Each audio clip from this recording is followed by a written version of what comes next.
All right, let's just dive right into this explainer.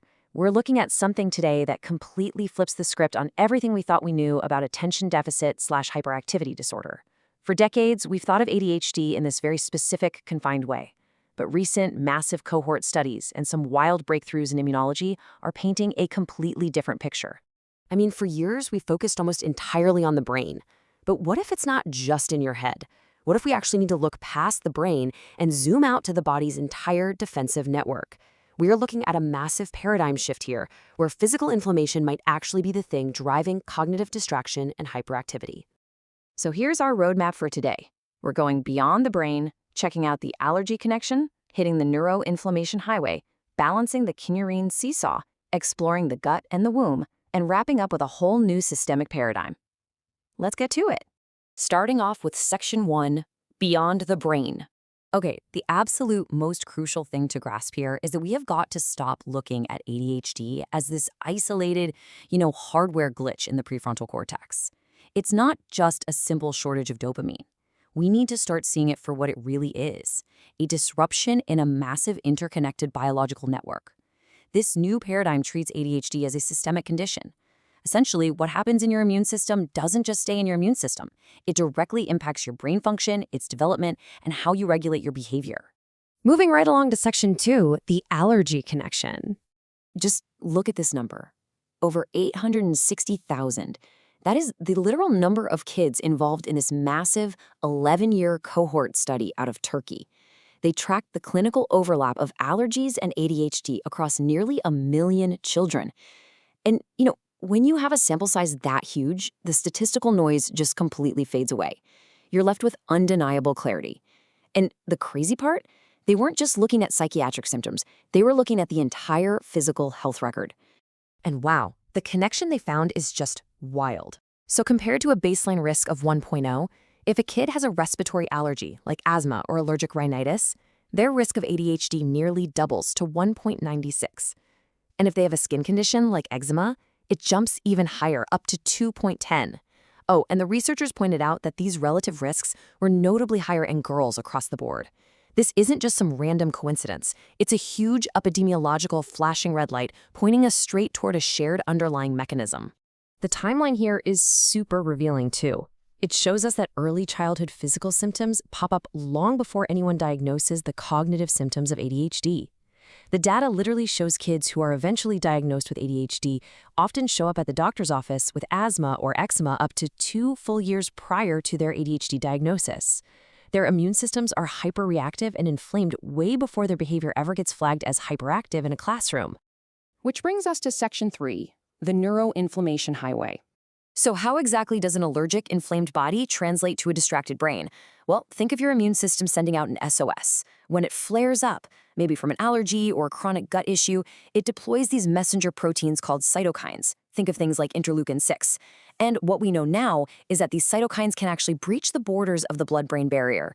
Once they cross over, they wake up the brain's resident immune cells, the microglia. Basically, the brain catches the inflammation that's happening down in the body. And once it's inside, this inflammation actively sabotages the exact neurotransmitters that handle executive function and emotional control. The cytokines interfere with the synthesis and transport of dopamine and norepinephrine, which are, the exact chemicals standard ADHD meds try to boost. Plus, chronic activation can actually block the receptors entirely. This is a real game changer because it totally explains why some folks just don't respond to traditional ADHD medications. I mean, you can't just dump more dopamine into the system if the receptors are barricaded by an inflammatory fire, right? All right, Section 4, the Kinurine seesaw. To really grasp this molecular disruption, we have to look at a specific metabolic pathway. Imagine this pathway as a seesaw. Normally, your body uses tryptophan to make serotonin. But when there's systemic inflammation, the body gets stressed and actually steals that tryptophan, shunting it down what's called the kynurenine pathway. In medication-naive kids with ADHD, systemic inflammation heavily weighs down the neurotoxic side of the seesaw. Protective chemicals, like anthranilic acid, plummet by up to 60%, and kynuric acid drops too. Meanwhile, the ratio completely shifts toward neurotoxic compounds like quinolinic acid, which actually drives excitotoxicity and oxidative stress right in the brain. Just to drive this home, the researchers explicitly noted that the neuroprotective index is significantly reduced in ADHD cohorts. This basically means the brain's chemical shields are dropping. It leaves the brain highly vulnerable to this hyperactive inflammatory state. Instead of being protected, it's exposed to chronic inflammatory damage, creating this sort of perfect biological storm for impulsivity and inattention. Let's zoom out a bit for section 5, the gut and the womb. We really have to ask, where does this systemic vulnerability even begin?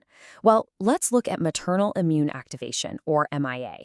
When an expectant mother experiences an infection, an autoimmune flare-up, or even chronic inflammation, it can trigger MIA. Pro-inflammatory cytokines cross the placenta and literally alter the brain structure, the neuronal migration, and the synaptic pruning of the developing fetus. It essentially programs a baseline of immune and neurological vulnerability before the child even takes their first breath. So the really critical thing here is viewing this on a developmental timeline. You have this gestational vulnerability to inflammation, right?